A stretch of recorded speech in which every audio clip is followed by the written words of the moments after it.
آیت 148 سورہ بقرہ۔ اعوذ باللہ من الشیطان الرجیم، بسم اللہ الرحمن الرحیم۔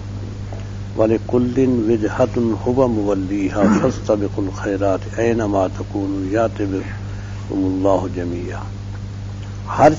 ہر گروہ کا ایک قبلہ ہے، هُوَ مُوَلِّيهَا، وہ اس کی طرف منہ کرتے ہیں۔ مولّی کے معنی پھرنے والے ہیں، اس کی طرف منہ کرنے والے ہیں، اس کی طرف رخ پھیرنے والے ہیں۔ تو ہر ایک کا لِكُلٍّ وِجْهَةٌ ایک قبلہ ہے، وہ اس کی طرف منہ کرتا ہے، منہ پھیرتا ہے۔ تم فاستبقوا الخیرات، تم ان مسئلوں میں نہ پڑو، تم نیکیوں میں آگے بڑھ جاؤ، کیونکہ صرف ایک رخ کی طرف منہ کرنے سے آدمی جنت نہیں لے سکتا، جنت ملتی ہے نیکیوں پر۔ تو اللہ کی عبادت کرنی ہے، اللہ نے ایک جہت متعین کر دی، لوگوں کی جہت متعین ہے، ٹھیک ہے، اصل بات تو ہے وہ اللہ کی عبادت ہے۔ اب صرف کاغذ پر منہ کر کے بیٹھے رہو بس، تو اس سے تو کوئی فائدہ نہیں ہے۔ ہاں، لیکن یہ ہے کہ اصل تو وہ عبادت ہے جو تم کر رہے ہو، وہ ہے نیکی۔ ہاں، اور اس کے علاوہ دوسری نیکیاں ہیں۔ کعبے کی طرف منہ تو صرف نماز میں کرنا پڑتا ہے نا، روزہ رکھنے میں، صدقہ دینے میں، کسی کے ساتھ بھلائی کرنے میں، کسی کی مدد کرنے میں، اللہ کے ذکر میں، یہ ساری چیزیں تو قبلہ رخ کی ضرورت نہیں سمجھتی، ان کا کوئی تعلق نہیں قبلہ رخ ہونے سے۔ تمام باقی جو عبادات ہیں، ہاں، اب کوئی آدمی زکوٰۃ دے کہ میں قبلہ رخ ہو کے زکوٰۃ دوں گا، اس کی تو کوئی ضرورت نہیں ہے۔ صدقہ خیرات کرنا ہے کہ پل میں قبلہ رخ ہو جاؤں، اس کی تو کوئی ضرورت نہیں ہے۔ قبلہ ہے صرف نماز کے لیے۔ ہاں، تو تم نیکیوں میں آگے بڑھو، خیرات بھلائیوں میں، اس میں سبقت لے جاؤ، آگے بڑھ جاؤ سب سے۔ اور اس میں شک نہیں کہ کسی قوم کے پاس نیکی نہیں ہے، برائی ہی، کیونکہ کفر تو ساری برائی کی بنیاد ہے، کفر ہی کفر ہے، برائی ہی برائی ہے۔ بحیثیت قوم کسی قوم کے پاس کوئی بھلائی نہیں۔ یہ صرف اسلام واحد دین حق ہے کہ امت کے پاس بھلائیاں ہیں۔ اس غلامی کے دور میں بھی امت کے بڑے طبقے ہیں جو نیکی پر قائم ہیں، مستحکم ہیں، ہاں جی، اور برائی سے بچے ہوئے ہیں۔ کسی دین میں کوئی طبقہ ایسا نہیں جو برائیوں سے بچا ہوا ہو۔ ابھی نہیں، عیسائیوں کا جو مذہبی طبقہ ہے، پادریوں کا، پرلے درجے کے ظالم، جھوٹے اور بدکار اور کیناور، ساری برائیاں ان میں پائی جاتی ہیں۔ لیکن یہ ہے کہ اسلام میں جو نیک اور صالح لوگ ہیں، وہ ایک ان کی زندگی ایک معیاری زندگی، اس میں شک نہیں، اور ان کی تعداد کروڑوں میں ہے۔ اس فتنے کے دور میں جس میں نیکی کا نام لینا ہی بہت مشکل ہے، ہم تو بہت آگے آ گئے ہیں۔ تو آج سے گویا کچھ ایک صدی سے بھی پہلے، جب بیچارہ اکبر الہ آبادی تھا، تو اس نے کہا تھا کہ رقیبوں نے رپٹ لکھوائی ہے جا جا کے تھانے میں کہ اکبر نام لیتا ہے خدا کا اس زمانے میں۔ انہیں اندازہ کرے وہ زمانہ آج کے زمانے سے کتنا اچھا تھا، تو اب ہم کہاں پہنچے ہوئے ہیں اتنے بڑے فتنے کے زمانے میں۔ اس اکبر بیچارہ یہ شکایت کر رہا ہے کہ اکبر نام لیتا ہے خدا کا اس زمانے میں۔ یعنی انگریز آ چکا تھا، انگریز کی حکومت قائم ہو چکی تھی، اور یہ کہ مساجد کے اوقاف ہیں، وقف مسجد کی جو زمینیں تھیں وہ سب ضبط کر لی گئی تھی، مسجدوں کو بغیر کسی آمدن کے چھوڑ دیا گیا تھا کہ ختم ہو جائیں گی، لیکن لوگوں نے چندے کر کے مساجد آباد کی، اور آج تک وہی حال ہے۔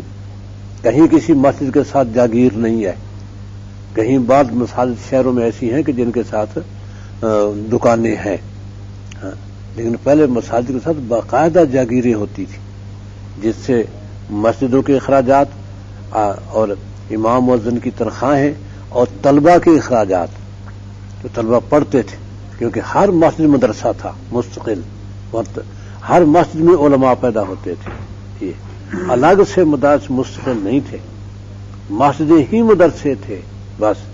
اگر شہر میں کہیں 100 مسجد تو 100 مدرسے ہیں، ہر مسجد طلبہ سے بھری ہوئی ہے۔ ہاں جی، اور ان کا کھانا، جو باہر سے آ کے طلبہ رہتے تھے تو اسی مساجد کے ساتھ عمارات بھی ہوتی تھی، کمرے بھی ہوتے تھے، رہائش گاہیں بھی ہوتی تھی، سب کچھ ہوتا تھا. تو یہ ہے کہ اب تو وہ زمانہ ہے کہ اب نیکی کرنا. تو نبی صلی اللہ علیہ وسلم نے فرمایا تھا کہ امت پر ایسا زمانہ آئے گا کہ اگر 10ویں حصے پر عمل کر کے دکھا دے تو جنت میں جائیں گے. اور صحابہ سے کہا کہ تم اس مبارک زمانے میں ہو کہ 10ویں حصے میں تم سے کوتاہی ہو جائے، 90 حصے میں عمل ٹھیک، 10ویں حصے میں کوتاہی ہو جائے، جنت میں نہیں جاؤ گے، کیونکہ تم لوگوں کے امام ہو. تم سے تو آگے دین چلنا ہے، تمہیں میں کوتاہی آ گئی تو پھر اگلوں کا کیا ہوگا. لیکن وہ زمانہ آئے گا کہ اگر 10ویں حصے پر عمل کر کے دکھا دے تب بھی جنت میں جائیں گے. پھر وہ زمانہ آئے گا فرمایا کہ جب صرف لوگ اتنا ہی جانیں گے کہ ہمارے باپ دادا لا الہ الا اللہ محمد رسول اللہ کلمہ پڑھا کرتے تھے، بس تو یہ اس کلمے ہی پر وہ ہوں گے اور کچھ بھی ان کے پاس نہیں ہوگا. صحابہ نے کہا رسول اللہ بخشے جائیں، اسی پہ بخشے جائیں گے وہ، کیونکہ اور کسی چیز کی سہولت ہی ان کے پاس نہیں. نماز جانتے نہیں، کوئی پڑھانے والا ہے نہیں، سکھانے والا ہے نہیں، وہ ختم کر دیے گئے. یہ روس کا معاملہ تھا، یہ چائنا میں ہے، اور یہی بوسینیا اور کوسوو، ان کا مسئلہ بھی یہی بیچاروں کا کہ وہاں کسی نے جو پہلے نماز پڑھنے والے تھے علماء سب قتل کر دیے گئے تھے کلیتاً، اور مساجد بند کر دی گئی تھی، تالے لگ گئے تھے کہ اس لیے کون آگے نماز سکھائے. نماز پڑھنا جرم قرار دے دیا گیا تھا، نماز پڑھنا سزائے موت قرار دے دیا گیا تھا. روس میں ایسا ہی تھا کہ اگر دیکھ لیا گیا کسی نے کہ چوری کہیں دیکھ لیا کہ وہ نماز پڑھ رہا ہے تو شکایت کر دی، نماز پڑھ تو میں نے دیکھا ہے، سزائے موت، قتل کر دو اسے، کیوں نماز پڑھی. تو اس طرح نمازیں چھڑوائی گئی. تو لوگ چوری چھپے پڑھتے رہے، لیکن اولاد کو کیسے پڑھائیں، یہ مسئلہ بن گیا. پھر اولاد ہی رفتہ رفتہ ختم کر دی. کیونکہ بچہ پیدا ہوا، لے گئے ماں سے تربیت گاہ میں ڈال دیے، بس تربیت گاہ 17 سال تک وہیں رہے گا، وہی اخراجات وغیرہ سب حکومت کرے گی اس پر. ہاں جی، اور پھر لڑکی تو لڑکی بھی لے جائے گی، بس 17 سال تک دونوں، ان کو کوئی پتہ نہیں ہمارے ماں باپ کون ہے، بیچاروں کو پیدا ہوتے ہی جو لے گئے. ماں باپ کو کوئی پتہ نہیں ہماری اولاد کہاں ہے. یہ نظام روس انتہائی ظالمانہ نظام تھا، اور اس کو وہ کہتے تھے جناب روس میں جو ہے نا بس جنت لوٹ آئی ہے، یہ کہتے تھے. اس لیے تم نیکیوں میں آگے بڑھو، بس فاستبقوا الخیرات. باقی اینما تکونوا یات بکم اللہ جمیعا، جہاں بھی تم ہوگے اللہ تعالیٰ تمہیں لے آئے گا، کعبے سے قریب ہو یا دور ہو، مشرق میں ہو، مغرب میں ہو، شمال میں ہو، جنوب میں ہو، جہاں بھی تم ہوگے اللہ تمہیں لے آئے گا، سب کو اکٹھے. کعبہ سب کا ایک، جو جنوب میں ہو شمال کی طرف منہ کرے، شمال والے جنوب کی طرف، مغرب والے مشرق کی طرف، مشرق والے مغرب کی طرف، بس منہ تو مختلف سمتوں میں ہوتے رہے ایک کعبے کے لیے. لیکن قیامت میں تمہیں سب کو اکٹھا کر لے گا جہاں بھی تم ہوگے. اینما تکونوا یات بکم، لے آئے گا تمہیں اللہ جمیعا سب کو. ان اللہ علی کل شیء قدیر، یقین اللہ تعالیٰ علی کل شیء، ہر چیز پر قدیر قادر ہے. کوئی نہیں ایسا ہوگا کہ پیدا تو ہوا تھا لیکن اٹھا نہیں، یہ نہیں ہوگا. جتنے پیدا ہوئے، جتنے دفن ہوئے، کوئی پتہ نہیں کتنے خرب ہا خرب دنیا چلی گئی، کوئی ان کے قبرستانوں کا پتہ نہیں، کہاں کہاں کس کے قبرستان تھے. انبیاء علیہ السلام کی قبروں کا پتہ نہیں کہاں کہاں ہے، کہاں کہاں انہوں نے وفات پائی، کچھ پتہ نہیں. تو لیکن لے آئے گا اللہ تعالیٰ، ہر چیز پر قادر ہے. سب اٹھیں گے. جس بچے نے 1-2 سانس بھی لیے ہیں پیدا ہونے کے بعد، وہ بھی اٹھے گا قیامت میں. ہاں جی، لیکن اس وقت بچہ نہیں ہوگا، اللہ تعالیٰ پوری طاقت دیں گے اس کو اٹھنے کی، میدان میں آنے کی، کیونکہ اس کا تو حساب کتاب نہیں ہونا، اس کا تو بغیر حساب ہی کہ جو کچھ ہے. وَمِنْ حَيْثُ خَرَجْتَ، اور اے نبی آپ جدھر بھی نکلے، فَوَلِّ وَجْهَكَ شَطْرَ الْمَسْجِدِ الْحَرَامِ، تو آپ کو رخ مسجد حرام کی طرف کرنا ہوگا. وَلِّ پھیر دے، وجہک اپنا رخ، شطر المسجد الحرام، مسجد حرام کی طرف. یہ یعنی کعبے کے مشرق میں جائیں، مغرب میں جائیں، جنوب میں جائیں، شمال میں جائیں، رخ مسجد کی طرف نماز کے وقت۔ اگر وہ آپ سے مشرق میں ہے تو مشرق کی طرف رخ کرو، اگر آپ سے مغرب میں ہے تو مغرب کی طرف رخ کرو، جدھر ہے کعبہ ادھر رخ کرنا ہوگا۔ ہاں جی۔ اور وَإِنَّهُ لَلْحَقُّ مِن رَّبِّكَ، اور یقیناً یہ حق ہے تیرے رب کی طرف سے، یہی کعبہ۔ اس لیے کہ زمین پہ آدم کو اتارا تو آدم کو سے یہ کعبہ خود بنوایا، یہ نہیں کہ آدم نے اپنی ثوابدید سے کہا کہ یہاں میں ایک اللہ کا گھر بنا دوں، نہیں، جبریل نے نشان دیا، حکم دیا، یہاں کعبہ بناؤ، یہاں وہ تمہارا قبلہ ہوگا۔ آدم نے بنایا سب سے پہلے، اس لیے حق ہے یہ کعبہ۔ بعد میں قوموں کے کعبے بنتے رہے اور مٹتے رہے، یہ کعبہ نہیں مٹ سکتا۔ اب یہ کہ بیت المقدس پر کتنی ہی گویا حوادث گزرے ہیں کہ رومیوں نے ایک دفعہ ڈھا دیا تھا، ایک دفعہ بخت نصر پہنچا تھا یہ، اور اس طرح سے کتنی طرح تعمیر موجودہ تعمیرات حضرت سلیمان کی ہیں۔ حضرت سلیمان کی تعمیرات کے بعد پھر تو بچا رہا کہ وہ اب یہود کے قبضے میں ہے، یہود اس پر غالب ہے، قابض ہے۔ تو یہ کعبہ اس پر کوئی نہیں آیا، صرف نبی صلی اللہ علیہ وسلم کو فتح ہوئی ہے بس۔ آدم علیہ السلام سے لے کر آج تک کعبہ ایک ہی دفعہ فتح ہوا، کب؟ جب خاتم النبیین نے فتح کیا۔ تو پہلے فتح کر کے نہیں تھے کافر، مکہ کے مشرکین جو تھے قریش، وہ تو یہی پیدا ہوئے، یہی رہے، باہر سے تو نہیں آئے وہ۔ ان کے گویا دادا ابراہیم اور اسماعیل ہی نے تو بنایا تھا، تو ان کا تو اوپر سے نسل چلا آتے تھے، وہ اسی کی طرف منہ کرتے تھے، انہوں نے تو نہیں بنایا۔ فتح نبی صلی اللہ علیہ وسلم نے کیا اس کو، اور قیامت تک کوئی فتح نہیں کر سکے گا، قیامت تک۔ جب اللہ تعالیٰ قیامت کا اعلان کریں گے تو قیامت کا اعلان ہوگا کہ مغرب کی طرف سے سورج طلوع ہو جائے گا۔ ہاں جی، سورج مشرق سے نکلتا ہے لیکن صبح 7 بجے سے پہلے ہی رات لمبی ہو جائے گی، سورج پلٹ جائے گا واپس، ہاں جی، واپس پلٹ جائے گا اور مغرب سے نکلے گا۔ جب مغرب سے طلوع ہوگا سورج تو یہ گویا اعلان ہے کہ اب قیامت شروع ہو گئی، اس بات کا اعلان ہے۔ اس کے بعد اللہ تعالیٰ اہل ایمان کو اٹھا لیں گے، اور سورج نکلنے کے ساتھ ہی ایک جانور زمین سے برآمد ہوگا، دابۃ الارض، اس کا قرآن میں سورہ نمل میں ذکر ہے۔ ہاں جی، ایک جانور ہم زمین سے نکالیں گے، وہ بھی وہیں سے کعبے کے پاس سے نکلے گا، حرم میں سے وہیں سے نکلے گا، زمین سے ابھرے گا، نکلے گا، اور وہ باتیں کرے گا، باقاعدہ ہوگا جانور، وہ باقاعدہ باتیں کرے گا اور پوری زمین میں گھومے گا، وہ کسی کو کہے گا کچھ نہیں، باتیں کرے گا لوگوں سے باتیں کرے گا۔ ہاں جی، لیکن اب جو اس کو دیکھ کر ایمان لانے والے ہوں گے، ایمان قبول نہیں ہوگا بس، کیونکہ قیامت آ گئی، سورج نکلا، دابا نکلا، قیامت آ گئی، قیامت کا اعلان ہو گیا۔ آپ نے فرمایا کہ دونوں ایک ہی دم آئیں گے، اگر سورج پہلے نکلا تو فوراً ہی دابا نکل آئے گا، دابا پہلے نکلا تو فوراً ہی سورج نکل آئے گا۔ یہ وہ دابا بھی یوں سمجھ کہ بھائی صبح سورج کے قریب صبح کے وقت میں نکلے گا، لیکن اب دیکھ کے کوئی پچھتانا چاہے، توبہ کرنا چاہے، نہ توبہ قبول نہ پچھتانا قبول، کوئی چیز قبول نہیں ہے۔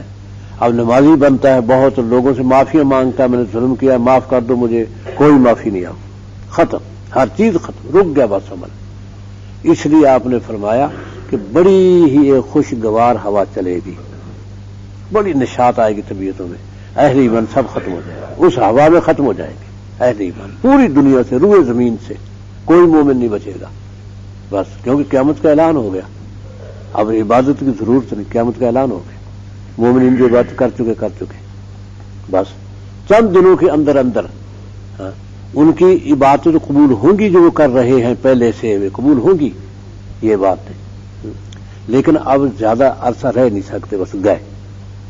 اس کے بعد صرف ہی وہ رہ جائیں گے کہ جن کو کلمہ بھی نصیب نہیں، وہ رہ جائیں گے، باقی جس کو کلمہ نصیب ہے وہ اٹھ جائے گا بس، اب پھر یہ فرما کے پھر گدھوں کی طرح دلتیاں چلائیں گے، بس کوئی شرم حیا انسانیت سب ختم ہو جائے گی.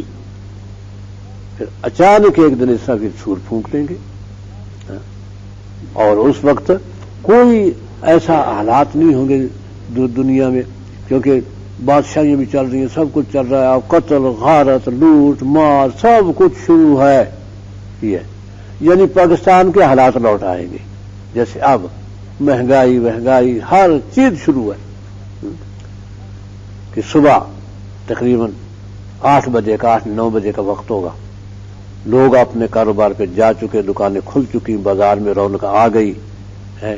آپ نے فرمایا کہ حوض پلستر ہو رہا ہے، جو بنگلوں میں ہوتے ہیں، یا اس وقت تو پینے کے لیے لوگ کرتے تھے حوض، اب بنگلوں میں بنتے ہیں عیاشی کے لیے حوض پلستر ہو رہا ہے.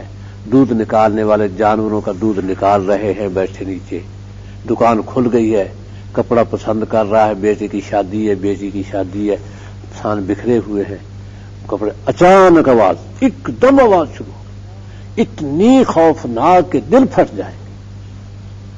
آواز شروع ہوتے ہی گھبرا جائے گا ہر شخص، دکاندار بھاگے گا دکان چھوڑ کے، اسے پتہ نہیں کہ گاہک بھاگے گا، کسی کو گھر نہیں ملے گا میرا مکان کا، ہاں جس منہ ہے بھاگتے جائیں گے، گھر والے بھاگ لیں گے. اور یہ ہے کہ یوم تذہل کل مرضعۃ عما ارضعت، دودھ پلانے والی ماں جو بچے پر قربان ہو جاتی ہے، وہ بھول جائے گی اس بچے کو جو سینے سے لگا کے دودھ پلا رہی ہے، بچہ گر جائے گا ہاتھوں سے، ہاتھ چھوٹ جائیں گے، بچہ گر جائے گا، پتہ نہیں وہ کہاں گرا. اس طرح جیسے اور ترنا سا سکارا ماں ہوں بے سکارا، آپ کو لگے گا لوگ نشے میں ہیں، نشہ وشہ نہیں ہے، ولیکن عذاب اللہ شدید، اللہ کا سخت عذاب آ چکا ہے. اس لیے ایک دم عمارتیں ٹکرانے لگ جائیں گی، زلزلہ اتنا شدید ہوگا زمین میں کہ لوگ چلتے ہوئے گریں گے، بہت سخت زلزلہ ہوگا. اور اوپر سورج ایک دم بے نور ہو جائے گا، روشنی ختم سورج کی، اندھیرا ہی اندھیرا، ستاروں کو ٹکرانے کے دھماکے اوپر سے ہے، آواز چل رہی ہے، بڑھ رہی ہے، بس ہے. یہ ہے قیامت. ہاں تو اب جب یہ قیامت آئے گی، سورج نکلائے گا مغرب سے، تو پھر ایک حبشے کا بادشاہ آئے گا، ٹھگنا ذوالصفیقتین، آپ نے کہا چھوٹی پنڈیوں والا، وہ آئے گا، وہ کعبے کی اینٹ سیٹ بجا دے گا، ڈھا دے گا کعبے کو. ڈاکٹر مولانا بدر احمد رحمۃ اللہ علیہ فرمایا کرتے تھے کہ یہ کیا کہ ٹھگنے کو مسلط کیا، تو گویا اللہ تعالیٰ یہ بتانا چاہتے ہیں کہ کعبے کو طاقت کوئی نہیں گرا سکتی. اگر میں نہ چاہوں، گرانا ہی چاہوں، باقی نہ رکھنا چاہوں، تو ٹھگنا ہی آگے ڈھا دے گا. طاقتوں کی ضرورت نہیں، یہاں بڑی بڑی طاقتیں چڑیوں سے مروا دی گئی، لیکن اب کعبے کو باقی نہیں رکھنا. تو باقی سے بتانا ہے کہ کعبے کی اپنی کوئی طاقت نہیں تھی، طاقت تو اللہ کی تھی، اللہ نے ہٹا لیا اپنی طاقت. اب وہ ٹھگنے کو مسلط کر لے گئے، کعبے کو اٹھا دے. جیسے کوئی جب حل بنتا ہے تو بڑے شان شوق، جب اسے ختم کرنا ہوتا تو مزدوروں کو بلا جائے، اٹھا دینا بھائی اس کو. یہ ہے، اس طرح کعبہ ختم ہو جائے گا. تو مَلَّهُ بِغَافِلٍ عَمَّا تَعْمَلُونَ، تو اللہ تعالیٰ غافل نہیں ہے جو تم عمل کر رہے ہو. وَمِنْ حَيْثُ خَرَجْتَ، پھر دوبارہ اس کو تاکید کی، جدھر بھی آپ نکلے، جدھر نکلے، فَلِّ وَجْهَكَ، پھیر دے اپنا رخ، شطر المسجد الحرام، مسجد حرام کی جانب. وَحَيْثُ مَا كُنْتُمْ، اور جدھر تم نکلو، امت کو کہا جہاں بھی جاؤ تو دیکھو وہاں سے کعبہ کس طرف ہے. حَيْثُ مَا كُنْتُمْ فَوَلُّوا وُجُوهَكُمْ شَطْرًا، تو اپنے رخ تم بھی پھیر دو ادھر ہی. لِأَلَّا يَكُونَ لِلنَّاسِ عَلَيْكُمْ حُجَّةٌ، تاکہ نہ رہ جائے لوگوں کے لیے تم پر کوئی الزام، یا حجت دلیل ہوتے، الزام کوئی دلیل کہ بھئی لو تم کیسے مومن ہو، تمہارا کعبہ تو وہ ہونا چاہیے تھا، تمہارے نبی کو پتہ ہی نہیں کعبے کا. یہ دلیل نہ رہ جائے، یہ اعتراض نہ رہ جائے. لِأَلَّا، تاکہ نہ یکون رہ جائے، للناس لوگوں کے لیے، علیکم تم پر، حجہ کوئی الزام. الا الذین ظلموا، سوا ان کے جو ظالم ہیں، منہم ان میں سے، انہیں تو اعتراض کرنے ہی کرنے ہیں. ظالموں نے تو ہر صورت اعتراض کرنا ہی کرنا ہے. الا الذین ظلموا منہم فلا تخشوا، ان سے ڈرو نہیں تم، جن کا کام ہی اعتراض کرنا ہے ان سے ڈرنے کی ضرورت نہیں، واخشونی، مجھ سے ڈرو، وَلِأُتِمَّ نِعْمَتِي عَلَيْكُمْ، تاکہ میں تم پر اپنی نعمت پوری کر دوں، مکمل دین نازل کر دوں، جس میں حکومت و سلطنت بھی ہو، دنیا کے خزانے بھی تمہارے حوالے کر دوں، ہر چیز تمہیں دے دوں، نعمت پوری کر دوں۔ اور جب آخری خطبہ آپ دے رہے تھے منا میں، جبکہ اس کے گویا 3 سال بعد، نہ 3 مہینے بعد آپ دنیا سے تشریف لے گئے، ذوالحج تھا، آگے محرم صفر ربیع الاول، تو ٹھیک 3 مہینے ہوتے ہیں جس دن آپ خطبہ دے رہے ہیں، اس کے 3 مہینے بعد آپ دنیا سے تشریف لے گئے۔ اس میں اعلان فرمایا اللہ تعالیٰ کی آیت نازل ہوئی خطبے کے دوران، الیوم اکملت لکم دینکم واتممت علیکم نعمتی ورضیت لکم الاسلام دین، آج میں نے تمہارا دین مکمل کر دیا اور نعمت جو دینی تھی پوری دے دی تمہیں، اور اسلام کو تمہارا دین میں نے پسند کیا، دین بنانا اسلام کو پسند کیا کہ اسلام تمہارا دین، اور مکمل کر دی ہے۔ جب مکمل ہو گیا تو اب نئی بات کون داخل کرے گا اس میں؟ وہی بدعت ہے جو اللہ نے دین دے دی آج کے دن تک، اور تمام صحابہ جن کو صحابیت نصیب ہونی تھی وہ ہو چکی، کہ 3 مہینے تو باقی رہتے ہیں، اس لیے تمام صحابہ وہ دین میں داخل ہو چکے، شامل ہو چکے، جن کو صحابیت کا اعزاز ملنا تھا وہ مل چکا۔ جی اب عمل بھی مکمل ہے، اس مکمل عمل میں اب صحابہ کو چونکہ گارنٹی دے دی اس کی کہ جو یہ کرے وہ دین ہے، صحابہ جو کرے وہ دین ہے، لہذا ان سے ہٹ کر کرو گے کچھ وہ دین نہیں۔ ہاں جی نئی بات لاؤ گے، نئی باتیں دین کے مشابہ ہیں۔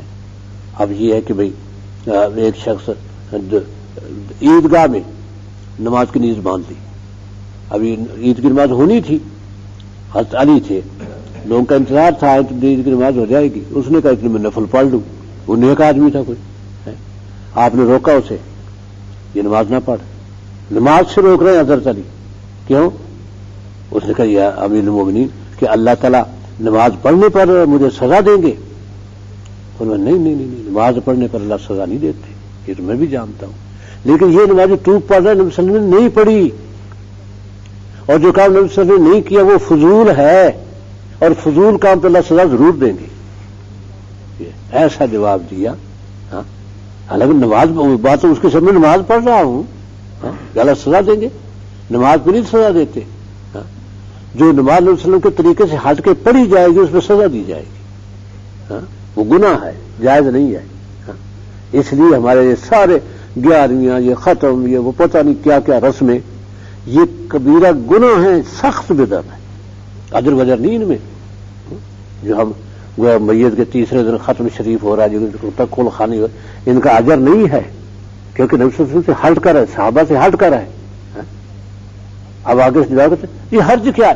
یہی حرج ہے، یہی تو اس نے حضرت علی سے کہا تھا جی اس میں نماز پڑھنے میں حرج کیا ہے، یہ حضرت علی نے بتایا اس کو، حرج یہ ہے کہ نبی صلی اللہ علیہ وسلم نے نہیں پڑھی، حرج یہ ہے کہ یہ قرآن خوانیاں، یہ ختم شریف، یہ 11ویں یہ نبی صلی اللہ علیہ وسلم صحابہ نے نہیں کی، تو نے اس کو دین کا حصہ بنا دیا، لازمن کرنی پڑتی ہے، لازمن، یہ ہو نہیں سکتا کوئی نہ کرے، تو بچ کے دکھا دے، اس سے اور فرض کیا ہوتا ہے؟ نماز نہیں پڑھیں گے، روزے نہیں رکھیں گے، 11ویں شریف ضرور کریں گے، ختم شریف ضرور دلائیں گے، اللہ کے فرائض سے بھی آگے بڑھا دیے۔ اور بدعت اتنا بڑا گناہ ہے کہ زنا، چوری اور ڈکیتی ان سے بڑا گناہ بدعت ہے۔ کیوں بڑا کیوں ہے ان سے؟ اس لیے کہ ان کو دیکھ کے کوئی یہ نہیں کہتا کہ میں بھی ڈاکو بن جاؤں، میں بھی شراب پینے لگ جاؤں، لیکن یہ نیکی کی صورت میں آ رہے ہیں، یہ دیکھنے والا کہتے ہیں دیکھو جی اللہ کے نام پہ خرچ کیا جا رہا ہے، اللہ کا قرآن پڑھا جا رہا ہے، میں بھی تو پڑھوں۔ اس میں دھوکہ ہے، دھوکے سے شیطان دین سے ہٹاتا ہے، ان میں دھوکہ نہیں ہے، چوری میں، زنا میں، شراب پینے میں، دھوکہ نہیں ہے، کھلا ہوا گناہ ہے، کون قریب جائے گا؟ جو کرے گا اس میں لعنت بھیجی جائے گی۔ یہ نیکی کی صورت میں گناہ ہے، جیسا ہر ایک کا جی چاہے گا کہ میں کروں، کتنی بھٹک جائیں گے رسول اللہ صلی اللہ علیہ وسلم کے صحابہ کے راستے سے، تو اس لیے یہ ان سے بڑا گناہ ہے۔ تو یہ ہے کہ تاکہ پوری کر دوں تم پر اپنی نعمت ولعلکم تہتدون، اور تاکہ تمہیں ہدایت پا جاؤ۔ یہ نعمت کے گویا نعمت پوری کرنے کے لیے یہ سفر جاری ہے، ہاں جی، جس میں کعبے کی تبدیلی ہوئی، ہاں جی۔ کما ارسلنا فیکم رسولا، یہ ایسے ہی ہے جیسے ہم نے تم میں رسول بھیجا، کیوں؟ نعمت پوری کرنے کے لیے۔ تم گمراہ تھے، کچھ نہیں جانتے تھے، ہاں۔ یتلو علیکم آیاتنا، وہ اللہ کا رسول تلاوت کر کے سناتا ہے تمہیں، علیکم یتلو علیکم، تمہیں تلاوت کر کے سناتا ہے، یتلو علیکم تمہیں سناتا ہے، آیاتنا ہماری آیتیں، ویزکیکم، اور تمہارا تزکیہ کرتا ہے۔ تزکیے کا مطلب ہوتا ہے کہ غلط عادتیں منفی کر دینا، جیسے مالی باغ کا تزکیہ کرتا ہے کہ پودوں کو کاٹ چھانٹ کے جو نا ان کا ایسا عجیب سا اوریا بنا دیتا ہے، لیکن پھر وہ پھلتے پھولتے ہیں، پھر وہ خوب پھل دیتے ہیں، کیوں کہ وہ جو ٹہنی رکاوٹ تھی ان کے پھل میں وہ کاٹ دی گئی۔ ایسی غلط عادتیں جب زندگی میں آ جاتی ہیں تو وہ پودے کی گویا وہ ٹہنیاں ہیں جنہیں کاٹ دینا چاہیے۔ اللہ کا نبی یہ کرتا ہے، تزکیہ کرتا ہے، غلط عادتیں چھڑوا دی ساری، کوئی غلط عادت کسی میں نہ رہ گئی، جھوٹ چھڑوا دیا، چوری اور ظلم اور خیانت، ہر چیز جو بری تھی وہ چھڑوا دی، کینہ، حسد، غیبت، چغلی سب چھڑوا دی، کوئی غلط عادت نہیں، اتنے صاف ستھرے بنا دیے کہ کر رہا لیکن کفر والفسوق والعصیان، کفر اور کبیرہ گناہ، فسوق، عصیان، صغیرہ گناہ تک قابل نفرت بنا دیا، کر رہا لیکن قابل نفرت بنا دیا۔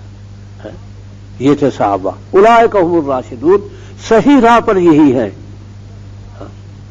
جس کو صحیح راستے پہ آنا ہے ان کے نقشے قدم پر چلیں، جہاں کبیرہ گناہ بھی، صغیرہ گناہ بھی قابل نفرت ہے، ہم تو صغیرہ صبح سے شام تک صغیرے تو رکتے ہی نہیں ہم سے، اور صغیرہ گناہ بھی قابل نفرت بنا دیا، اتنا اٹھایا، اتنی اچھی تربیت، خاتم النبیین کی صحبت، اندازہ کرو کیا کچھ بن جائے گا انسان۔ اب بعض والے سر تنقید کرے، شرم نہیں آتی انہیں کہ اس شخص پہ تنقید کرو جو نبی صلی اللہ علیہ وسلم کی صحبت میں بیٹھا ہے۔ یہ ہماری ساری زندگی کے عمل، ساری زندگی، کیونکہ یہی مثال سمجھو جو آپ نے خود فرمائی، لا تسبوا صحابی، میرے صحابہ کو برا بھلا نہ کہنا، لو ان احدکم انفق مثل احد ذهبا ما بلغ مد احدهم ولا نصیفا، اگر تم میں سے کوئی احد پہاڑ جتنا سونا خرچ کرے اللہ کی راہ میں تو صحابہ کے آدھا کلو جو کو نہیں پہنچتا۔ وہ اندازہ کرو کتنا اونچا دے دے اللہ تعالیٰ ہے، آدھا کلو جو کی کیا حیثیت ہے، وہ آدھا کلو جو اللہ کے راستے میں دے، اور تمہارے پاس احد پہاڑ اتنا سونا تم سارا خرچ کر دو تو ان کے آدھا کلو جو کو نہیں پہنچتے تو کیسے ان پر تنقید کی زبان کھولو گے؟ تو اس لیے تو تم پر تزکیہ کرتا ہے، جن کا تزکیہ نبی صلی اللہ علیہ وسلم کی صحبت نے کیا۔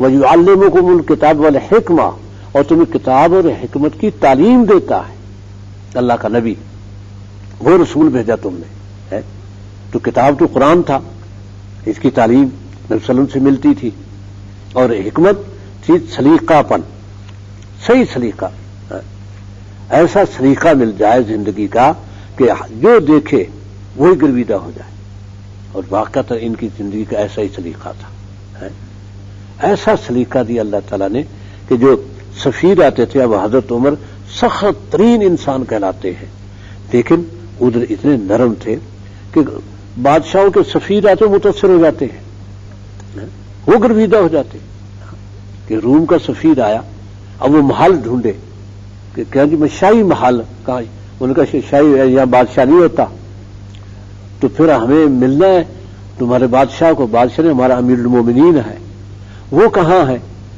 تو وہ کہنے کہ پتہ نہیں ہے، باہر نکل گئے ہیں، کہیں دیکھ لو باہر حاجت کے لیے نکلے ہیں یا کدھر، اور حضرت معاویہ نے حضرت عمر کو بتایا تھا نا رومیوں کے بارے میں کہ امیر المومن وہ حماموں میں نہاتے ہیں. اندازہ کر یہ تصور ہی نہیں تھا ان چیزوں کا. وہ تو حماموں میں نہاتے ہیں. اور یہ اسی لیے ڈھونڈتا پھرتا وہ محل آیا ہوا سفیر. جب اسے بتایا گیا جی باہر بھائی مجھے رہنمائی کرو تو کچھ ساتھی نکلے. وہ درخت کے نیچے دیکھتے ہو ہاں وہ سر کے نیچے ایک ڈھیلا لے کے سویا ہوا ہے وہ امیر المومنین ہے. یہ حیران عجیب ہے. اس روم کا بادشاہ تھر تھر کانپتا ہے اس کے نام سے ہے. اس کا نہ محل نہ کوئی اس کا سیکورٹی. اکیلا ہی خالی زمین میں ہل چلا ہوا زمین میں نرم زمین ہے درخت ہے درخت کے سائے کے نیچے سویا ہوا ہے. یہ پہنچا وہاں پہنچا تو اس کے ہاتھ سے وہ جاگ گئے. جاگ سے کانپنے لگ گیا. کہتے کوئی بات نہیں کیوں کہاں بتا ہے بحث سے آپ کہنے لگا عمر صحیح بات بتاؤ. یہ ہے تو انصاف کرتا ہے تو تجھے خوف ڈر نہیں ہے. ہمارے بعد ظلم کرتے ہیں ہمارے بادشاہ اس لیے وہ ڈرتے ہیں ہر وقت. ظلم کرتے ہیں تو ڈرتے ہیں. تو کیسے اکیلا بیٹھا ہے کوئی پرواہ نہیں کسی کو.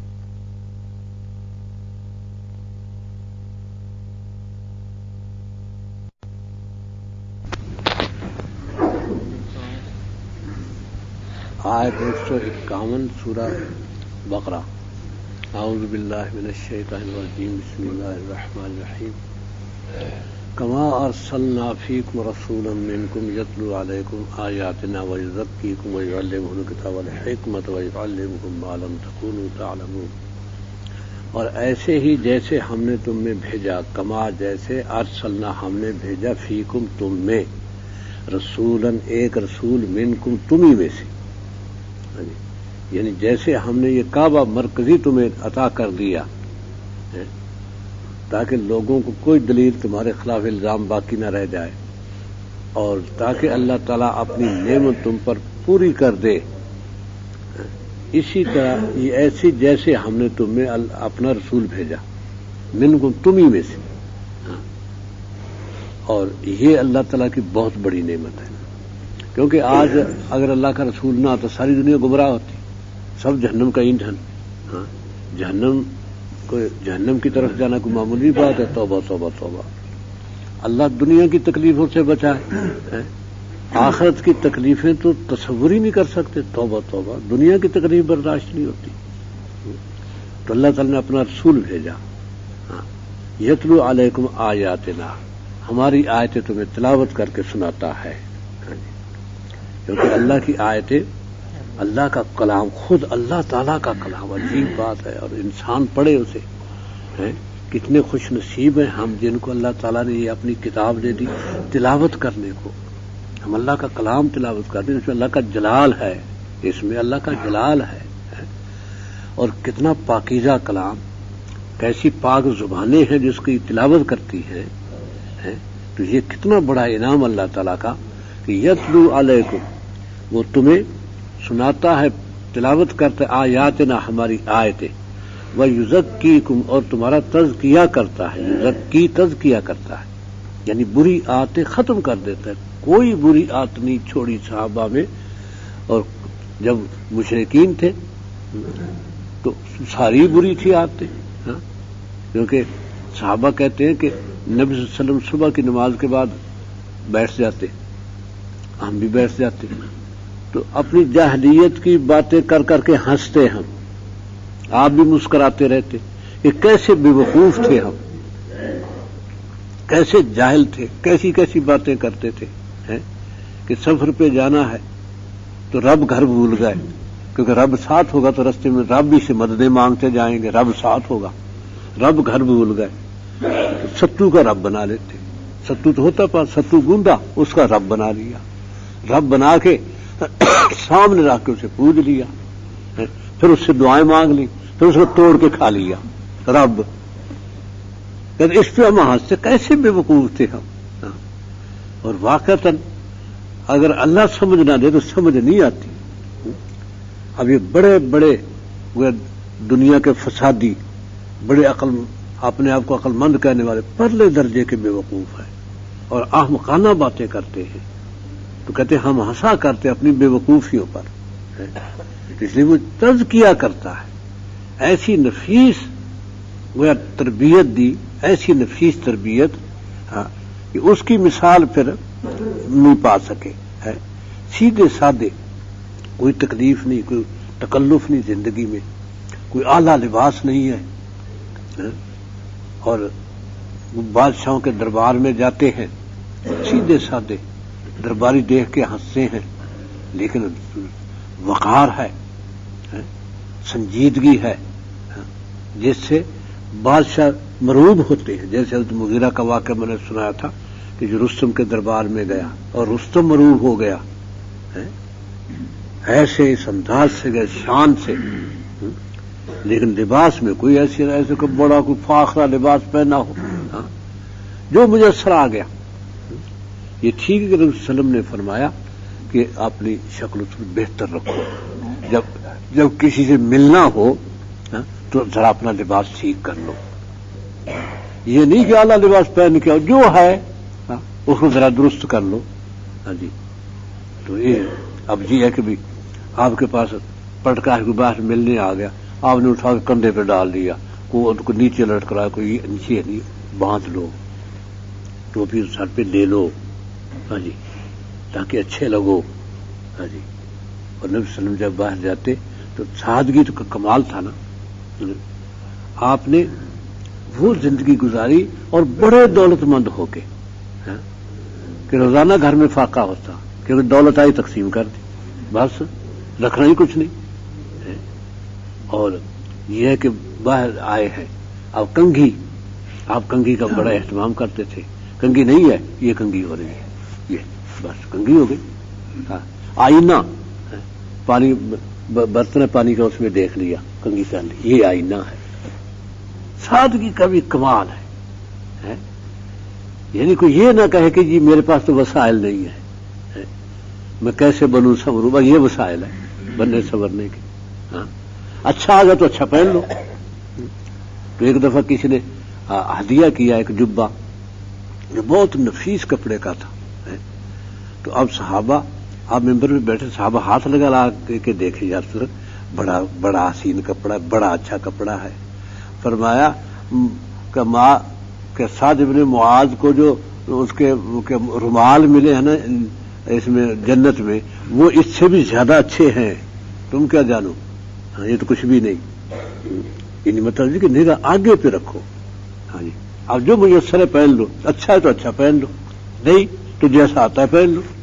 یہ سب تزکیہ ہے کہ دنیا کے معاملات میں تکلف نہ ہو، بس اپنی سیرت کو سنوارو، اتنا سنوارو کہ ہر شخص متاثر ہو جائے. ہاں جی، کہ بڑا اچھا آدمی، بڑا سنجیدہ آدمی ہے، نفیس آدمی ہے، بات اچھی کرتا ہے، زبان پہ بکواس نہیں آتی. اگر بعض کی طبیعت میں مزاح ہوتا ہے، ہاں جی، اس میں بھی سنجیدگی. صحابہ میں مزاح تھا، مزاح کرنے والے تھے.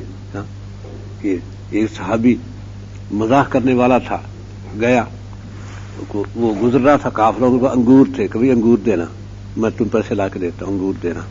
لے آیا، یا رسول اللہ انگور لائے ہو آپ کے لیے، کھائیں. آپ نے کھا لیے، کھا لیے. یا رسول اللہ وہ پیسے بھی مانگتے ہیں. ہنس پڑے کہ یا رسول اللہ وہ پیسے بھی مانگتے ہیں. آپ نے وقت دے دی، ساتھ ہی ہنس پڑے. تو ایسے اب بڑی سنجیدگی سے ایسا مذاق کیا، اور بڑے پیار سے. تو ایسے مذاق کو آپ پسند کرتے تھے، اچھا لگتا تھا یہ مذاق. ہاں جی، تو کئی ایک صحابہ تھے اس طرح. اور وہی صحابی تبوک میں جا رہے تھے، تو ایک صحابی کے بارے میں یہ پیچھے تھا، تو ایک قافلہ گزر رہا تھا، بھائی غلام خریدو گے؟ غلام خریدیں گے، لیکن ایک بات ہے، غلام ہے نافرمان، میرے قابو میں نہیں ہے، صاف بات ہے، پکڑنا تمہیں خود پڑے گا، یہ میں دخل نہیں دوں گا.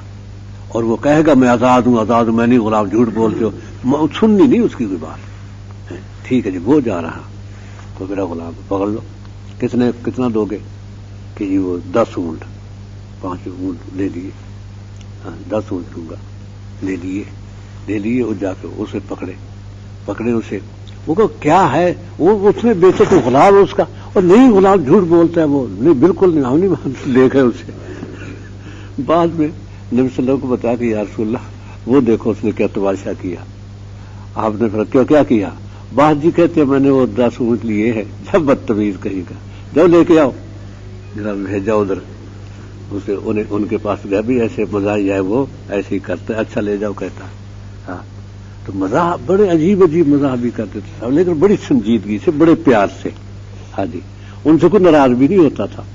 یہ سب ان تزکیے میں انسان کی نفسیات ختم نہیں کی جاتی, ان کو سنوارا جاتا ہے. ہاں جی, یہ نہیں کہ جو مزاج ہے وہ بدل دیا جائے, مزاج نہیں بدلے جاتے, مزاجوں کو سنوارا جاتا ہے. ہاں جی, ان کو ایسا سلیقہ دیا جاتا ہے کہ وہ مزاج ہر ایک کو پسند آئے. اب حضرت عمر میں سختی تھی, بہت زیادہ سختی تھی, لیکن اس کو ایسا سنوارا کہ اس سختی پر اتنا قابو ہوا کہ نظم مملکت میں تو پوری سختی ہے, لیکن ادھر چھوٹے بچے کے سامنے بھی عاجزی ہے, غلام کے سامنے بھی عاجز ہے. جو غلام تھے صحابہ جیسے بلال تھے, عمار تھے, کھڑے ہو کے استقبال کرتے ان کا, سیدنا بلال سیدنا بلال, یوں سوارا اللہ نے. ورنہ وہ تو بہت غصے والے سردار تھے, بھی سردار اپنے قبیلے کے بنو عدی کے, اور بڑے غصے والے تھے, اور دوسرے خاندان ڈرتے تھے ان کے غصے سے, اتنا سخت غصہ تھا. لیکن سب غصہ قابو میں آ گیا. ہاں جی, اب وہ غصہ صرف شیطان کے اور باطل کے خلاف تھا, اہل ایمان کے خلاف نہیں تھا. ہاں جی, اپنے عاملوں کو سزا بھی دیتے تھے, لیکن اکرام بھی کرتے تھے, ان کا سزا کے باوجود اکرام کرتے تھے پھر بہت. ہاں, تو یہ ہے تزکیہ کہ یزکی کو. اب یہ ساری چیزیں چونکہ صحابہ نے محفوظ کر دی, آگے جب نبی صلی اللہ علیہ وسلم دنیا سے تشریف لے گئے تو اب آگے تابعین تھے, وہ علم کہاں سے حاصل کرے؟ صحابہ. اب صحابہ یہ ساری باتیں بتاتے, ان کی اپنی سیرت بنی ہوئی تھی. اب تابعین کی تربیت ہوئی, انہوں نے بھی اسی طرح انہوں نے محفوظ کیا. یہ احادیث کی کتابیں آ گئی کہ آپ کی ساری سنت, سارا طریقہ محفوظ ہو گیا. اسی لیے آپ نے 3 نسلوں تک اس برکت کو فرمایا کہ زمانہ آئے گا کہ صحابہ جا چکے ہوں گے, جنگ کے لیے لشکر تیار ہوگا, کہیں گے کوئی ایسا تلاش کرو من صاحب رسول اللہ صلی اللہ علیہ وسلم, جو نبی صلی اللہ علیہ وسلم کا صحابی ہو, وہ دیکھو لشکر کے ساتھ بھیجے, اس کی برکت سے فتح ہوگی. فرمایا وہ ایک ملے گا, اس کو لشکر کے ساتھ بھیجیں گے, اسی سے فتح ہوگی لشکر کو, اس کی برکت سے. یہ زمانہ بھی گزر جائے گا, پھر دوسرا زمانہ آئے گا, تو پھر لشکر تیار ہوگا, کہیں گے بھی کوئی ہے ایسا جس نے من صاحب رسول اللہ صلی اللہ علیہ وسلم, جو ساتھ رہا ہو اس کے, جو نبی صلی اللہ علیہ وسلم کے ساتھ رہا ہے, جن صحابی کے جو ساتھ رہا ہو. اور ایک روایت میں کہ من رعا رسول اللہ صلی اللہ علیہ وسلم, جس نے اس کو دیکھا ہو, جس نے نبی صلی اللہ علیہ وسلم کو دیکھا ہے, نبی صلی اللہ علیہ وسلم کی زیارت کرنے والے کی زیارت کی ہو, ایک ملے گا, اسے لشکر کے ساتھ لے جائیں گے, لشکر فتح پائے گا اس کی برکت سے. پھر تیسرا زمانہ آئے گا, پھر لشکر تیار ہوگا, لیکن اب تابعی نہیں ہے کوئی, تو پھر یہ ہوگا کہ اس کو ڈھونڈو, من رعا رسول اللہ صلی اللہ علیہ وسلم, اس کو ڈھونڈو کہ جس نے نبی صلی اللہ علیہ وسلم کے دیکھنے والے کو اور اس کے دیکھنے اور صحابی کے دیکھنے والے کو جس نے دیکھا ہو, ان تبع تابعی, اس کو ساتھ لے جائیں گے, اور یہ ہے کہ بھئی فتح پائیں گے. یہ 3 زمانے برکت والے زمانے, ان میں دین ٹھیک اپنی صحیح حالت میں رہا. ثم یفشل الکذب, اس کے بعد تھوڑا جھوٹ کا رواج ہو جائے گا.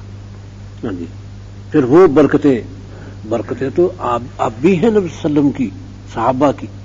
اب ان کی برکتوں ہی سے تو ہم بیٹھے ہیں, انہی کی برکتیں جو تسلسل سے آ رہی ہیں. لیکن وہ جو برکات تھی نا خاص, وہ پھر کم ہو گئی. ہاں جی, اس لیے یہ تھا تزکیہ کہ پاک کر دیا. جب پاک کر دیا تو ظاہر ہے کہ کامیابی ہر طرف. یزکیکم، تمہیں وہ تمہارا تزکیہ کرتا ہے، تمہیں پاک کرتا ہے، یعنی بری عادتوں سے، گناہوں سے. وَيُعَلِّمُكُمُ الْكِتَابَ وَالْحِکْمَةَ، اور تمہیں تعلیم دیتا ہے کتاب کی اور حکمت کی. کتاب تھا قرآن کی تعلیم، کیونکہ سارے علوم تو اسی میں سمٹتے ہیں. اور پھر حکمت کی اس تعلیم کے ساتھ سلیقہ زندگی کہ آگے اپنے معاملات کو کیسے سنوارنا ہے. ایک تو کہ اپنے طبیعت سنور گئی، اس کو آپ نے سنوری ہوئی طبیعت کو استعمال کیسے کرنا ہے. کیونکہ اگر سے طبیعت کا سنورنا ہوتا اپنے تک تو گھر بیٹھے رہو، سنوری طبیعت کوئی گناہ نہیں ہوتا. باقی کہ آگے برتاؤ کرنا ہے، معاملات تمہاری مرضی کے خلاف بھی ہونے ہیں. وہاں زندگی کا سلیقہ کیا ہوگا؟ اس برتاؤ میں، لین دین میں، تجارت ہے، صنعت ہے، حکومت ہے، تمہیں حکومت بھی ملے گی، وہاں کیا کرو گے، کس سلیقے سے. کیونکہ جہاں حکومت ملی سارے حقوق تم پر پڑ گئے. حضرت عمر رضی اللہ عنہ نے فرمایا تھا، جب قحط ایک سال قحط آ گیا، بہت سخت قحط تھا. حضرت عمر کے سامنے کھانا آئے اور کھانا آئے تو رونے لگ جائے، کھانا نہ کھائیں. کیا کہنے لگے؟ مجھے کیا معلوم کہ میرے حکومت میں سب نے کھانا کھا لیا، کوئی بھوکا نہیں رہا، کیا پتا عمر کیسے کھانا کھائے کہ جب پبلک بھوکی ہو. اگر ایک کتا فرات کے پل پر بھوکا مر گیا، عمر سے پوچھا جائے گا تو میں کیسے کھانا کھاؤں. بڑی مشکل وہ سال گزارا اس فکر میں، اور بھوکا رہ کے. اب یہ سلیقہ کہ جو بڑی سخت طبیعت کا انسان تھا وہ اتنا نرم ہے اب. تو سلیقہ حکومت.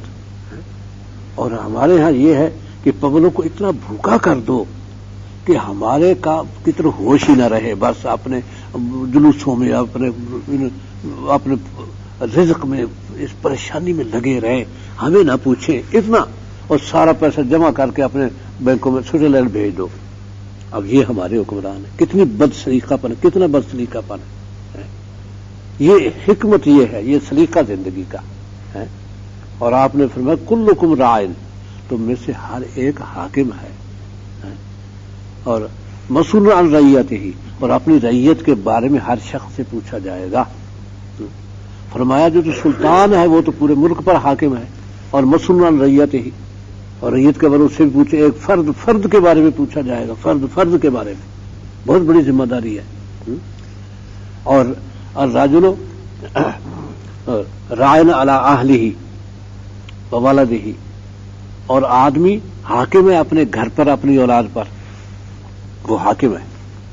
اور مسئول عن رعیتہ، اور رعیت کے بارے میں اس سے پوچھا جائے گا، ان کو کیا سکھایا، کیا پڑھایا، کیسا بنایا. صرف ایسا تو نہیں بنایا کہ جی ویزا ملے تو باہر جائے تو باہر سے کمائیں. کیا پڑھایا یہ پوچھا جائے گا. دین سکھایا تھا، قرآن سکھایا تھا. اور مسئول عن رعیتہ، اور ان کے حقوق پورے کیے تھے. بیوی کو ستایا تو نہیں تھا، دکھ تو نہیں دیا. تیرے گھر میں اسے اپنے میکے والے لاڑ پیار ملے تھے. یہ پوچھا جائے گا بیوی کے بارے میں. اس لیے کہ وہ بیویوں کو ستاؤ نہیں. فرمایا خیرکم لنسائکم، تم میں بہترین وہ ہے جو اپنی بیوی کے حق میں بہترین. وانا خیرکم لنسائی، اور میں تم سب سے بہتر ہوں اپنی بیویوں کے لیے. کیونکہ یعنی اتنی زندگی گزاری، اب جس فوت ہوئے تو 9 بیویاں چھوڑی، 9 میں سے کسی کو ادنا سی شکایت بھی آپ سے نہیں تھی اور کبھی نہیں ہونے دی. آپس میں تو وہ شوق نہیں تھی، آپس میں جھگڑ بھی پڑتی، سب کچھ ہوتا، لیکن آپ کے بارے میں کوئی شکایت تو قطعاً نہیں. تو یہ سلیقہ ہے زندگی. کلکم راعٍ وکلکم مسئول عن رعیتہ. اور المرأۃ راعیۃ علی بیت زوجہا، اور عورت جو ہے اپنے خاوند کے گھر پر حاکمہ ہے، وہ ملکہ ہے گھر کی. یہ نہیں کہ بس وہ ماں کا ادب اپنی جگہ ہے، لیکن اب ساس یوں قابض ہو جائے کہ وہ بیچاری جیسے کہ کوئی نوکرانی رکھی ہو یا بلکہ غلام کہیں سے خرید کے لائی گئی ہو، بس کھانا پکا دور ہو جا، بس اب اصل پرے ہو جا، اب وہ کھانا خود دینا ہے، اور اس کو جب بچ جائے گا تو اس کے آگے لے تو بھی کھا لے، یہ نہیں ہو رعایت علی بیت زوجہا، وہ ملکہ ہے اپنے خاوند کے گھر پر. اگر وہ کہتی ہے مجھے ماں سے الگ کرنا پڑے گا، فرض ہے، خط جھونپڑی دو، وہ جھونپڑی وہ ہو جس کا تالا اس کے ہاتھ میں ہو، وہ کھولے، بس کوئی دخل نہ دے اس کے معاملے میں. ماں کی خدمت کرو، ماں کا اکرام ہے، احترام ہے، اس کو اف تک نہ کہو، اس کی خدمت کرو، اس کے ذمہ نہیں ہے خدمت اس کی، اس کے ذمہ آپ کی خدمت تو ہے کہ آپ کی عزت کرے، وقار کرے، سب کچھ، لیکن آپ کے ماں باپ کی خدمت کرتی ہے تو بڑا اجر ہے، خوشی سے کرے، نہیں کرتی تو آپ کہہ نہیں سکتے میرے ماں باپ کی خدمت کر، کہہ نہیں سکتے، آپ خود کریں گے. آپ یہ سلیقہ ہے زندگی، یہ حکمت ہے، یہ سلیقہ سکھایا کہ وہ ملکہ ہے علی اہل بیت الزوج، علی بیت زوجہا و ولدہا، علی ولدہی، کہ اولاد پر بھی یہ حاکمہ ہے، کیونکہ وہ خاوند تو باہر چلا جائے گا کاروبار میں، گھر تو اس کو رہنا ہے، بچوں کی تربیت اس کے ذمہ ہے، اور بچے ویسے ہی بنے گے جیسے ماں بنائے گی. بچوں پر اثر ماں کا زیادہ ہوتا ہے، باپ کا نہیں، اور حق بھی ماں کا نبی صلی اللہ علیہ وسلم نے زیادہ فرمایا. ایک صحابی نے پوچھا یا رسول اللہ میرے احسان کا سب سے زیادہ حقدار کون ہے؟ فرمایا امک، تیری ماں، ثم من، فرمایا امک، تیری ماں، ثم من، امک، تیری ماں، 3 دفعہ، پھر چل ثم من، فرمایا ابو کا، باپ تیرا. یعنی 3 حق ماں کے ہیں خدمت کے بارے میں. فرما برداری تو باپ کی مقدم ہے، کیونکہ باپ گھر کا منتظم ہے، جانتا ہے مستقبل بہتر کیسے ہوگا. ماں تو رحم دلی ہی جانتی ہے، بچے کے مستقبل کو ماں کیا جانے. ماں تو پیار جانتی، رحم دلی جانتی، سینے سے لگانا جانتی ہے، اس کے دکھ اٹھانا جانتی ہے. بس ماں تو بڑا ہو کے بدمعاش بنے، ماں کی طرف سے کہ اس پر کوئی تکلیف نہ اس کو آئے، بس ماں تو اس بات کی ہے. تو آگے جو ہے اس کو مستقبل تربیت، تعلیم دینا، یہ اس کو کاروبار میں لگانا کرنا، یہ باپ کے ذمہ ہے. ہاں جی، باہر کا یعنی باہر کی دنیا باپ کے ذمہ ہے. گھر میں بچے کو کیسے رہنا ہے وہ ماں کے ذمہ ہے. اس لیے ماں کو اللہ نے وہ پیار دیا جس کی کوئی مثال نہیں ہے. ہاں، تو یہ ہے حکمت زندگی کی، کہ اللہ کا رسول حکمت بھی سکھاتا ہے. اس لیے ہر صحابی ایسا بنا کہ کوئی مثال نہیں تھی، اور اپنی بیویوں کے لیے بھی، ہر ایک کے لیے، ہمسایوں کے لیے وہ رحمت بن گئے. تو اور وَيُعَلِّمُكُمْ، اور تمہیں تعلیم دیتا ہے مَا لَمْ تَكُونُوا تَعْلَمُونَ، ان تمام باتوں کی جو تم نہیں جانتے تھے. کہ کیا حکومت کرنا کیا جانتے تھے صحابہ، کہ حکومت کیسے کی جاتی ہے، لیکن حکومت کی ایسی تعلیم دی کہ جس کو جہاں بھی امیر بنایا ہے وہ ان لوگوں کے لیے رحمت ثابت ہوا. سب لوگ خوش، کہیں ظلم مٹ کے رہ گئے بالکل. اور پھر آئندہ جو آنے والے فتنے تھے ان سے کیسے نمٹنا ہے وہ بھی تعلیم دی، حالات بتائے سارے. حضرت عثمان کو وصیتیں فرمائی کہ فتنہ اٹھے گا، صحابہ سے کہا یہ حق پر ہوگا، اس فتنے میں اس کا ساتھ دینا ہوگا، فتنہ اٹھے گا اس میں یہ حق پر ہوگا، اس کا ساتھ دینا ہوگا. اور ان کو وصیتیں کی خاص طور پر. حضرت عمر نے فرماتی ہے کہ بلا لیا اپنے بیماری کے دنوں میں، آپ کا سر پکڑا، آپ نے کان آپ کے منہ کے قریب کیا اپنے، اور آپ نصیحتیں کرتے رہے. ہم دیکھتی تھی کہ لون عثمان یتغیر، عثمان کا رنگ بدل جاتا ہے باتیں سن سن کے. ہم کہتے پتہ نہیں کوئی خوفناک بات بتائی جا رہی ہے. پھر چھوڑ دیتے ہیں سال، پھر قریب کر لیتے ہیں، پھر باتیں کرتے رہتے ہیں، پھر ان کا رنگ بدل جاتا ہے. آخر میں جب سب چھوڑا تو حضرت عثمان نے یہ کہا کیا ظلم و عدوان یا رسول اللہ، یہ سب کو ظلم و زیادتی سے ہوگا میرے ساتھ. اور میں ظلم و عدوان. پھر اس نے دوسرے ظلم عدوان یا رسول اللہ، ظلم و عدوان سے ہوگا یہ سب کچھ، پر ظلم و عدوان، ہاں ظلم و عدوان ہی ہوگا۔ اور اب کہتے ہیں ہم راز کی باتیں تھیں، ہم کیا جانتی تھی، ہم پوچھ بھی نہیں سکتی تھی کیونکہ وہ راز سے باتیں کہی ہیں۔ جب محاصرہ ہوا اور صحابہ نے اجازت مانگی، حضرت علی ہے، ابن عوف ہے، حضرت سعد بن وقاص ہیں، زبیر طلحہ ہیں، اکابر صحابہ کہ امیر المومنین ہمیں اجازت دے دے، ابھی ان کا دیکھے تیا پانچا کرتے، ابھی ان کا کیا حلیہ کرتے آپ، پر میں نے تلوار نہیں نکالی، مجھے میرے حبیب سمجھا گئے ہیں اس موقع پر جو کچھ کرنا ہے مجھے۔ تب کہتے ہمیں پتا چلا کہ عثمان جو تلوار نہیں نکالنے دیتا، اس دن یہ وصیتیں تھیں آپ کو، تلوار نہیں نکالنی اور ان کے آگے ہتھیار نہیں ڈالنے، یہ بھی ان کا کوئی مطالبہ ماننا نہیں اور ان کے سامنے اور ان سے لڑنا نہیں، تو ان کے مطالبے غلط تھے کہ آپ مستعفی ہو جائیں، اسے روکا۔ اور یہ بھی کہا کہ اے عثمان، یہ لوگ خطبے میں کہا کہ ان اللہ یقمص قمیصا، اللہ تعالیٰ ایک قمیص تجھے پہنائیں گے، لوگ اتروانا چاہیں گے، اگر تو نے اتار دی تو جنت کی خوشبو بھی نہیں تجھے آئی، یعنی مستعفی نہیں ہونا، وہ کہتے مستعفی ہو جائیں، یہ مطالبہ تو مستعفی ہو جائیں، ہاں لوگ بھی کہتے جان چھڑائے مستعفی ہو گئے، لیکن نہیں، مستعفی نہیں ہونا، جان دے دینی ہے اور صبر سے بس۔ اس لیے اندازہ کریں کہ تاجکستان سے لے کر اندلس تک کا بادشاہ، حکومت دیکھے کتنی بڑی، اور کوئی دوسرا دعویٰ لے کے اٹھنے والا نہیں، اور یہ فتنے والے آ گئے اچانک، دھوکے سے آئے مدینے پہ آ کے قبضہ کر لیا۔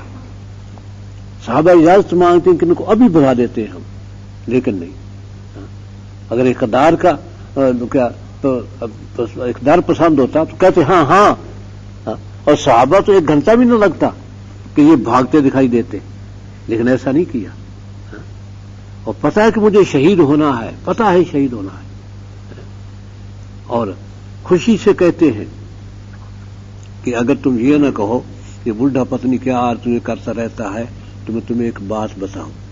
انہوں نے کہا نہیں، ہمارا آپ کے بارے میں ایسا نہیں ہے، خوشی سے، ہاں خوشی سے کہہ رہے ہیں، کہتے ہیں رات نبی صلی اللہ علیہ وسلم ابوبکر عمر آئے، کہتے ہیں عثمان زیادہ انتظار نہ کروا، آج آجا،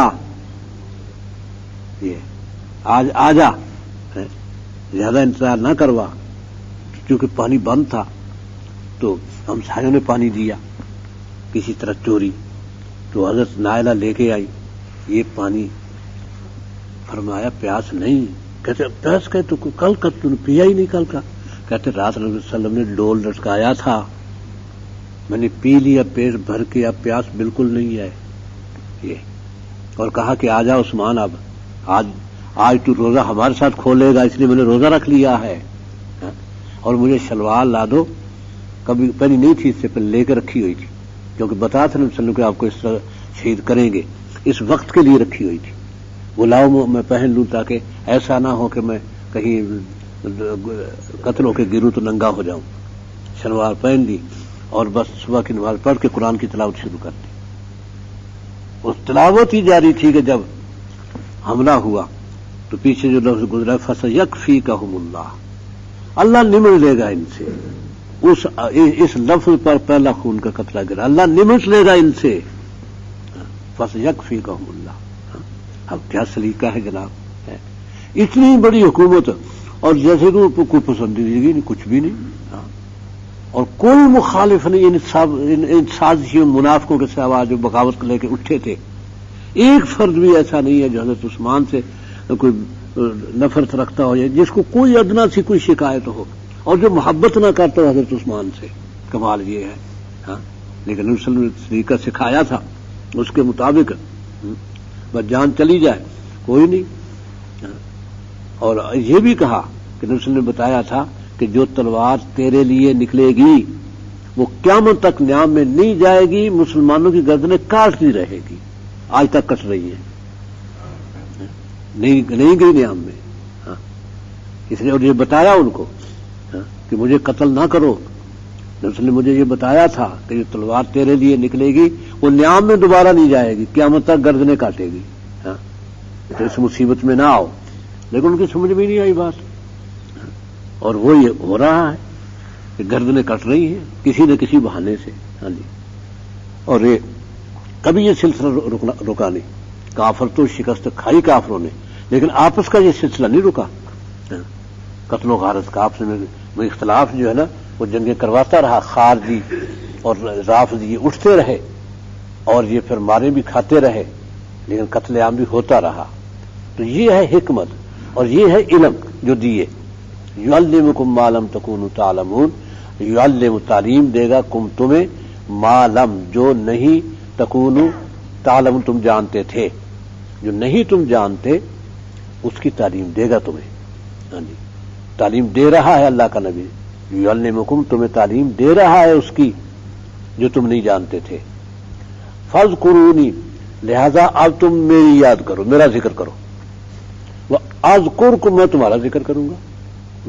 یعنی اللہ کا ذکر تو ہے، اس سے استغفار اور اس کا کلمہ لا الہ الا اللہ، توحید کا اقرار، لا الہ الا اللہ، لا الہ الا اللہ ذکر کرتے رہو. بہت بڑا ذکر، افضل الذکر فرمایا لا الہ الا اللہ، اللہ کے سوا کوئی الہ نہیں.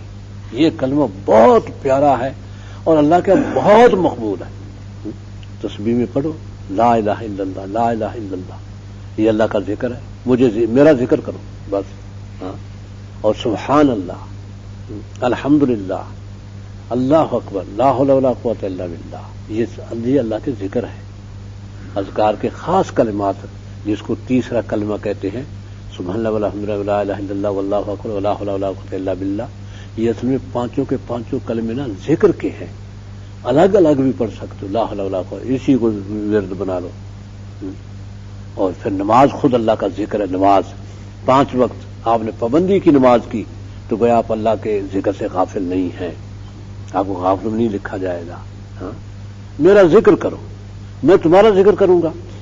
تو وہ ہمارے ذکر کا مطلب کہ اللہ تعالیٰ فرشتوں سے کہتے ہیں کہ دیکھو میرے بندے میرا ذکر کر رہے ہیں، دیکھو میرے بندے میرا ذکر کر رہے ہیں، وہ دیکھو فلاں بندہ میرا ذکر کر رہا ہے. یہ اللہ کا ذکر کرنا اور پھر مقبولیت دینا، یہ بھی اللہ یاد کرتے تو مقبولیت ہوتی ہے. لوگوں میں ماحول میں مقبولیت ہو جائے، محبت آ جائے. یہ اس بات کی دلیل ہے کہ اللہ محبت کر رہا ہے، تبھی اس کی محبت ہے لوگوں کے دلوں میں، بشرطے کہ ایمان صحیح ہو. ہاں جی، کیونکہ جھوٹے پیر بھی ہیں جو جھوٹ بول بول کے اپنے گرد وہ جم گھٹا کر لیتے ہیں. ہاں، تو وہ لوگ جھوٹ پر فریفتہ نہیں ہوئے، بلکہ اس نے باتیں ایسی کی ہیں جو اگر یہ واقعی ہوں تو ایسے شخص پہ فریفتہ ہونا چاہیے جھوٹ بول کے. معلوم ہے کہ لوگ اچھی باتوں کے دل دادا ہوتے ہیں، اچھی باتوں جھوٹ بول کے بھی کرے گا تو تب بھی لوگ دل دادا ہو جائیں گے. ہاں، تو یہ کہ میں تمہارا ذکر کروں گا، تم میرا ذکر کرو، اور واشکروا لی، اور میرا شکر کرو، ولا تکفرون، میری ناشکری نہ کرو، کیونکہ نعمتیں ہی نعمتیں ہیں. اگر کسی کو بیماری دی ہے وہ بھی نعمت ہے. ہاں، لیکن ہم نہیں سمجھتے، اس لیے کہ قیامت میں نبی صلی اللہ علیہ وسلم نے فرمایا کہ جب